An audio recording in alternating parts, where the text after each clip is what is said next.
अस्सलामुअलैकुम। उम्मीद करता हूँ कि आप खैरियत से होंगे। तो फाइनली एक एक्सट्रीमली वोलेटाइल वीक का एंड हुआ।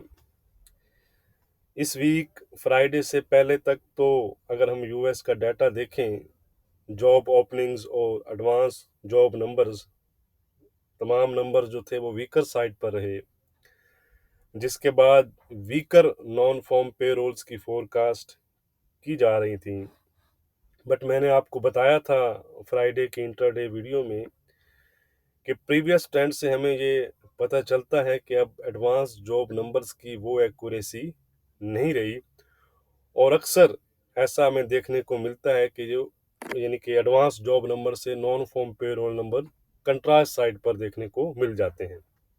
इसलिए आपने एक्चुअल नंबर्स को फॉलो करना है। वैसा ही हमें देखने को मिला फ्राइडे को, non farm payroll numbers previous और फोरकास्ट से हायर 199 के आए। अनएम्प्लॉयमेंट रेट जिसकी फोरकास्ट 3.9 और इवन 4% की भी की जा रही थी, also down from 3.9 to 3.7%, and average hourly earning also jumped towards 0.4% from previous month reading 0.3%. These numbers indicate that US economy is still hot, और शायद अब हमें एक मैजिक टाइप की जो है वो लैंडिंग देखने को मिल जाए, जिसमें इन्फ्लेशन तो फॉल करती रहे बट इकॉनमी जो है वो हॉट साइड पर ही रहे in the presence of higher interest rate. इसको भी आपने ध्यान में रखना है। तो इसलिए जो पार्टिसिपेंट्स जल्द रेट कट देख रहे थे, उनको अब किसी हद तक इन नंबर के बाद मायूसी हुई होगी।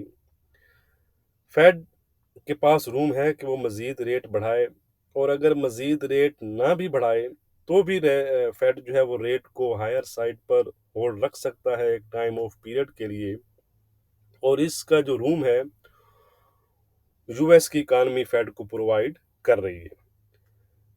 अगर आप मेरे रेगुलर व्यूअर हैं तो हम एक टाइम से यही व्यू लेके चल रहे हैं जो अब हमें नज़र आ रहा है। ठीक है जी।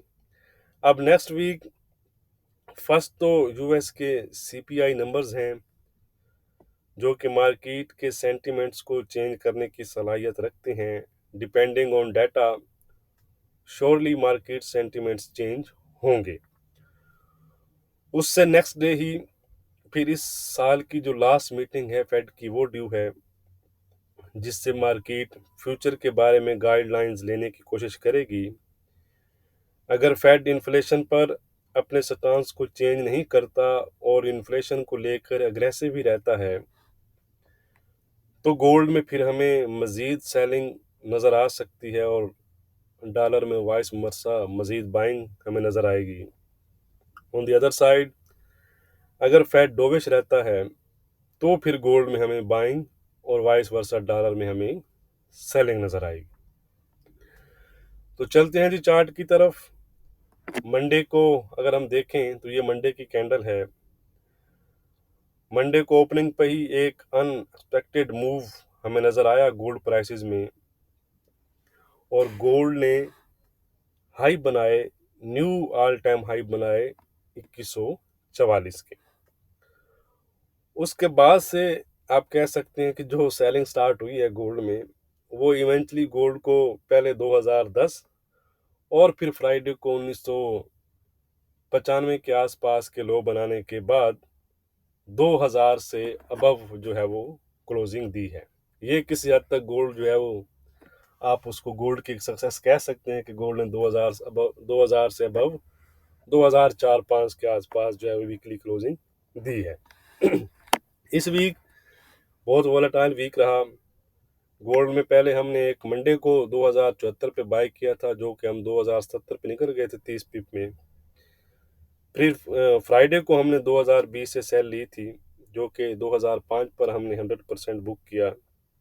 इसके साथ यूजे में इस वीक हमने 3 ट्रेड की, जिसमें हमारे 2 टीपी हिट हुए और एक एसएल लगा। एसएल उसी दिन लगा जिस दिन वो 600 पिप का फॉल आया था।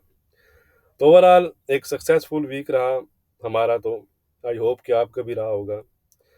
अगर आप भी व्हाट्सएप ग्रुप में ऐड होना चाहते हैं तो डिस्क्रिप्शन में दिए गए नंबर पर कॉन्टैक्ट करके डिटेल हासिल कर सकते हैं और ऐड हो सकते हैं। तो चलें जी, नेक्स्ट वीक की बात करते हैं। उससे पहले वीडियो को लाइक और शेयर नहीं किया तो लाइक ज़रूर कर दिए करें, बाकी आपकी मर्ज़ी है, जो मर्ज़ी करें। तो सबसे पहले हम कैलेंडर पर नज़र डाल लेते हैं, इंपॉर्टेंट डाटा और इवेंट्स देख लेते हैं, फिर हम चार्ट की तरफ आएंगे। ये है जी मंडे। मंडे को अगर हम देखें तो कोई ख़ास ऐसा डाटा हमें नज़र नहीं आ रहा जो मार्केट पर इम्पैक्ट डाल सके।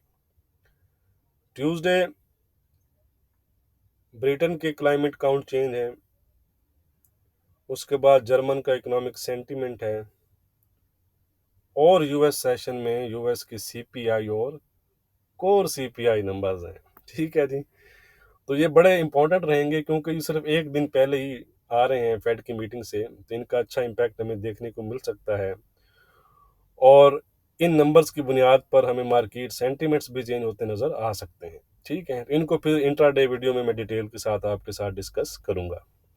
वेडनेसडे को ब्रिटेन के जीडीपी नंबर्स हैं, उसके बाद यूएस के पीपीआई और कोर पीपीआई नंबर्स हैं, और फिर रात को 12 एएम पर, यानी हो तो वो थर्सडे जाएगा, लेकिन 12 एएम पर फेड का स्टेटमेंट आएगा, इंटरेस्ट रेट आएंगे। फोरकास्ट तो अनचेंज रहने की है कि किसी किस्म का फेड रेट नहीं बढ़ाएगा। अब देखते हैं कि फेड क्या करता है। और उसके बाद फिर ऑल इम्पोर्टेंट 12:30 पर फेड के जो चेयरमैन वो अपनी प्रेस कॉन्फ्रेंस स्टार्ट करेंगे। तो आपको पता है कि मेन चीज़ यही रहती है, लेकिन उससे पहले स्टेटमेंट और जो इकोनॉमिक प्रोजेक्शंस होंगी वो भी देखने वाली होंगी, याद रखिएगा। ठीक है। उसके बाद थर्सडे को बैंक ऑफ इंग्लैंड की मॉनेटरी पॉलिसी है जी, और साथ ईसीबी की भी मॉनेटरी पॉलिसी है। ठीक है। तो ये बड़े इंपॉर्टेंट इवेंट हैं जी, वेडनेसडे की नाइट को और थर्सडे को। ख्याल रखिएगा। यूएस के रिटेल सेल्स नंबर्स हैं, अनएम्प्लॉयमेंट क्लेम्स हैं, और ईसीबी प्रेसिडेंट की प्रेस कॉन्फ्रेंस है। तो ये एक सुपर जो है वो आप सुनो होगा लफ्ज़ सुपर थर्सडे, तो ये वो वाला थर्सडे है। ठीक है जी। फ्राइडे की बात करें तो चाइना के इंडस्ट्रियल प्रोडक्शंस हैं, उसके बाद जर्मन के मैन्युफैक्चरिंग और सर्विसेज पीएमआई नंबर्स हैं, ब्रिटेन के भी हैं, और यूएस सेशन में यूएस के भी मैन्युफैक्चरिंग और सर्विसेज पीएमआई नंबर्स हैं। तो ये भी काफ़ी इंपॉर्टेंट डाटा रहते हैं। तो जैसा कि हमने देखा जी, नेक्स्ट वीक तो बड़ा एक डाटा वाइज और इवेंट वाइज बड़ा फुल वीक है। तो ख्याल रखिएगा, बगैर एसएल के आपने ट्रेड नहीं करनी। तो पहले हम एज यूजुअल चलेंगे जी डॉलर इंडेक्स की जानिब, फिर बॉन्ड यील्ड्स, और फिर गोल्ड की जानिब। ये नंबर 1 लिखा हुआ है जी, इसका क्या मतलब है? लास्ट वीक अगर आपको याद हो तो हमने ये डिस्कस किया था कि मेरा जो पहला व्यू है वो यही है कि डॉलर यहाँ से अप जाए। यही बात अगर आपको याद हो तो वैसे ही हमें देखने को मिला। ये जो हमने जोन मार्क किया था उसी का टेस्ट हुआ। ये दो जोन मैंने मार्क किए थे, अगर आपको याद हो, कि फर्स्ट इसके लिए यही एरिया है। ठीक है जी, 104.20 से 104.50 का एरिया। लेकिन जब तक मैंने आपको कहा था कि 104.90 या 105 आप कह लें, राउंड फिगर, ठीक है, इससे बिलो जो है वो मेरा जो व्यू है वो डॉलर इंडेक्स पर नेगेटिव है, और अभी तक वो मेरा व्यू चेंज नहीं हुआ। ठीक है जी। यानी मजीद इसमें अगर ये इस एरिया को ब्रेक करता है, ये जो 104.20-30 का एरिया है, तो फिर ये आपको 104.90 105 के एरिया का टेस्ट करता नजर आएगा। जब तक ये इस एरिया को ब्रेक नहीं करता, मेरा व्यू ये वाला है जो मैंने आपके साथ ड्राइंग बनाई हुई। लेकिन मार्केट है, सेंटिमेंट्स अगर चेंज होते हैं और ये इसके ऊपर जाकर क्लोजिंग दे देता है यहाँ पर, ठीक है, तो फिर हम इसमें मजीद हायर साइड पर देखेंगे कि फिर ये 106 और 107 की तरफ जाता फिर हमें नज़र आ सकता है। ठीक हो गया जी। सिंपल क्लियर कट बात है, कोई यूं और यहाँ नहीं है। अब हम चलते हैं जी यूएस की 10 ईयर यील्ड्स। इसमें भी आप देख सकते हैं ये एरिया मैंने मार्क किया था पहले ही कि यहाँ तक अब ये प्राइसेस टच करेंगे। एग्जैक्टली पिन पॉइंट लो बनाए उस एरिया के, और वहाँ से कुछ हमें बाउंस नज़र आया है। लेकिन अभी भी स्टिल ये जो है वो वीक जोन में ही है, ठीक है। जब तक इस जोन को ये ब्रेक नहीं करती ये वाला, ठीक है, 450 के ऊपर ये नहीं निकलती, तो इस पर भी हमारा व्यू वीक बना हुआ है, ठीक है जी। और अगर ये स्लो को ब्रेक कर देती हैं 4.10 को, तो मजीद इसमें आपको वीकनेस नजर आ सकती है 4 और 3.9% की। तो फिलहाल कंक्लूजन यही है कि DXY और बॉन्ड यील्ड्स दोनों पर व्यू जो है वो हमारा नेगेटिव है, जब तक हमारे लेवल्स को ब्रेक नहीं करते। याद रखिएगा, एक चीज़ मैं आपको कहना चाहूँगा कि इस मार्केट में मेन चीज़ आपके लेवल होते हैं। याद रखें कि लेवल निकालना और उनको प्ले करना, बस सिंपल सी बात है। ये चीज़ अगर आपको आती है और आप लेवल पर रिस्क लेते हैं, तो आप यकीन मानिए आप प्रॉफिट में रहेंगे, ठीक है। तो गोल्ड की तरफ आते हैं जी। 2005 के आसपास का वीकली क्लोज है। एक जो अच्छी बात है कि वो 2000 के अबव क्लोज हुआ है। अगर आपको याद हो तो मैंने आपको कहा था कि इस एरिया से अबव अबव जो बायर्स का है वो अपर हैंड रहेगा। अब इसके जो लेवल्स हैं, की लेवल्स जो हैं, वो हम देखते हैं। सबसे पहले ये वाला एरिया है। कौन सा एरिया? ये है 1992, 1992। ये एक मैजिक नंबर है। मैं फिर रिकॉल कर रहा हूँ, 1992, 1992। प्रीवियस भी अगर आप चार्ट पर जाकर देखें तो आपको पता चलेगा कि ये नंबर कितना क्रिटिकल है गोल्ड प्राइसेस के लिए। ओवरऑल जो ये जोन है ये 1987 से 1992 का है, ठीक है। ये वाला जो एरिया है ये, ठीक है। तो ये सबसे क्रिटिकल एरिया है। लास्ट लाइन ऑफ डिफेंस भी बायर्स के लिए मेरे ख्याल में यही है, ठीक है जी। अगर गोल्ड 1987 ब्रेक करता है, इसके नीचे जाता है इस जोन को, 1992-87 का जो है, तो लोअर रेंज इसकी 1987 होगी। इसको अगर गोल्ड ब्रेक करता है तो गोल्ड आपका इवेंचुअली फिर इस एरिया तक फॉल करेगा। उससे पहले आपको ये एरियाज भी नजर आ रहे होंगे 1975, 1960। लेकिन मैं ये समझता हूँ कि अगर ये जोन ब्रेक हो गया तो गोल्ड इवेंचुअली जो है इंट्राडे में आपको ये रिट्रेसमेंट देगा यहाँ से, वो नहीं है, लेकिन इवेंचुअली ये फिर यहाँ तक फॉल करेगा। ये अगर मैं पिन पॉइंट एरिया बताऊं तो ये बनता है 1939, 1939-40 का एरिया, ठीक है। इसे आप ओवरऑल अगर आप जोन लगाएंगे तो ये 1950 से 40 का बनेगा, लेकिन पिन पॉइंट जो लोज हैं वो 1940-39 के आसपास फिर ये इवेंचुअली फॉल कर जाएगा, अगर ये इस जोन को ब्रेक कर देता है, इसके नीचे क्लोजिंग दे देता है।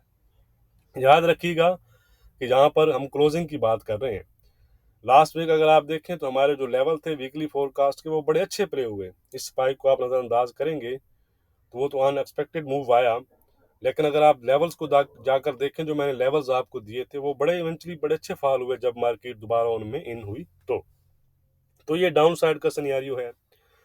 अपर साइड पर ये वाला एरिया इसके लिए अब एक क्रिटिकल रेजिस्टेंस का काम करेगा, ठीक है। ये 2030 से 2038 का एरिया है। थोड़ा सा और आप इसको कंपैक्ट करेंगे तो ये 2038-35 का एरिया आप कह सकते हैं, ठीक है। तो इससे नीचे नीचे जो गोल्ड की प्राइसेस हैं उसमें जो रिस्क है वो डाउन साइड का रहेगा, ठीक है। ये यहाँ से भी फॉल कर सकता है दोबारा टेस्ट करके 2000, एक मिनट होल्ड कीजिएगा, 2020-25 के आसपास से भी, ठीक है। लेकिन जो ब्रेकआउट एरिया रहेगा वो 2038 का रहेगा। इसके नीचे नीचे जो व्यू है वो आप डाउन साइड का रह सकते हैं और फ्रेश लोज की तरफ भी रख सकते हैं, ठीक है। लेकिन अगर ये इस एरिया को ब्रेक कर देता है 2038 को और इसके ऊपर क्लोजिंग दे देता है, तो फिर गोल्ड में आपको एक आप कह सकते हैं कि अपसाइड नजर आएगा। 2070-72 का एरिया है फर्स्ट, और फिर आप शॉर्ट टाइम फ्रेम में जाकर देखेंगे तो वो 2090 का एरिया बनता है, ठीक है जी। तो फिर यहाँ तक गोल्ड आपको जाता नजर आएगा। फिलहाल जो गोल्ड का ट्रेंड है वो इंट्राडे के लिहाज से पॉजिटिव है, क्योंकि हमारा जो व्यू है आपको पता है कि बॉन्ड यील्ड्स और DXY को हमने अभी डिस्कस किया, तो उस पर हमारा जो व्यू है वो नेगेटिव है। तो ये जो मैंने लेवल आपको बताए हैं ये आपने प्ले करने हैं विद एसन, ठीक है जी। तो रेजिस्टेंस और सपोर्ट क्या है नेक्स्ट वीक के लिए? 2090 है हमारा रेजिस्टेंस। इसको अगर गोल्ड ब्रेक करता है तो 2102, 2118 और 2144-45 के हाई फिर दोबारा से आपको दिखा सकता है। On the other side support है हमारा 1940 का। अगर गोल्ड 1940 ब्रेक करता है तो गोल्ड आपको 1910, 1885 और 1870 के आसपास के फिर लो दिखा सकता है। फिलहाल गोल्ड का जो ट्रेंड है वो पॉजिटिव है। वीडियो को लाइक और शेयर करना मत भूलिएगा। बहुत शुक्रिया।